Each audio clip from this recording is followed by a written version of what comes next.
What are most people insecure about that others don't realize? I once had a patient ugly cry in my dental chair because someone called his teeth yellow 2 years ago. I've been a dentist for over a decade and this is something I see regularly throughout all my patients because people don't take good care of their teeth despite it being the most important part of your face.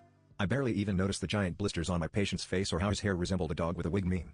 All I could pay attention to were his bright yellow teeth and how when he caught me looking at them, he would instantly cover his mouth. I could look away for enough time to hear how he's always been self-conscious of his yellow teeth and how no matter how much he brushed, flossed, and used whitening strips, they never improved. He told me that he even stopped smiling with teeth to avoid drawing attention to them, and when he did catch himself smiling or laughing, his hand flew to his mouth. He said it ruined his confidence and every other part of his life. My patient told me that his appearance stopped him from making any friends, and when he did attempt to talk to someone, they were quick with the insults. He even half-joked that he didn't think anyone knew his name because he was always called gross and butter teeth.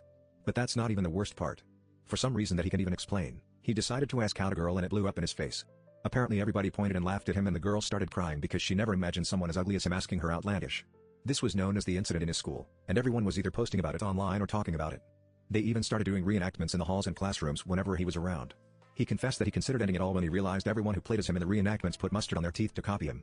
That's when he knew he couldn't keep on living like this. It was hard not to take pity on him.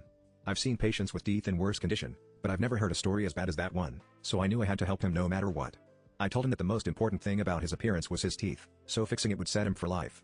He didn't even have to worry about anything else, since his new smile would make him really confident at that. He thought I was lying because he knew that even without yellow teeth, he still wasn't the most attractive guy. So I told him to look up the missing tooth, missing eyebrow guy. As soon as he saw that image, he was convinced and I started working on his teeth. I asked how they were so stained and yellow and he said he drank a lot of coffee because he stays up playing Genshin Impact every night. His mouth also smelled awful and it made me gag. I was surprised he wasn't affected by the smell, but he must have gotten used to it by now. I told him his oral hygiene was really bad, so we needed to whiten his teeth and get rid of his bad breath.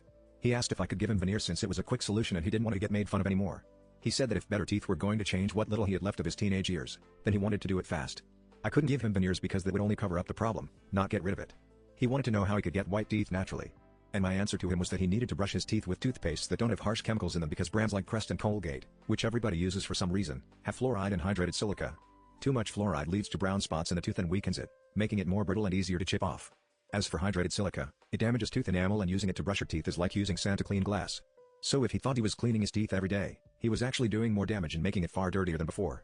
I told him that just changing to a natural toothpaste with better ingredients would be more effective for him since the standard brands weren't working. Lately, I've only been giving my patients ORL toothpaste because it has xylitol, which reduces the risk of tooth decay by eliminating the bacteria that causes the decay and avoids all harsh chemicals, including fluoride and hydrated silica. It also has the best taste, which makes it easier for my patients not to go back to their usual sweet toothpaste. Honestly, any toothpaste without harsh chemicals works. You just have to do the research first to make sure it's actually safe for you. My patient tried arguing with me when he saw that the toothpaste costs almost $30, even though people spend thousands on clothes, makeup, and useless fitness equipment. But teeth are the only thing you can never take off. When I explained it to him that way, he accepted the ORL toothpaste and I scheduled him for a 4-week checkup since that would be enough time for the toothpaste to show some results. 4 weeks later, I actually found him talking with the other people in the waiting room. This was something he had never done before, but he seemed really comfortable talking with everyone. The moment he entered my office, he immediately started ranting about his life, and as soon as he started speaking, I could see and smell the difference. This past month, his schoolmates had stopped saying bad things about him and nobody called him butterteeth since his teeth weren't yellow anymore. And because he was far more approachable now that he was more confident with his appearance, he had some friends who invited him out a lot.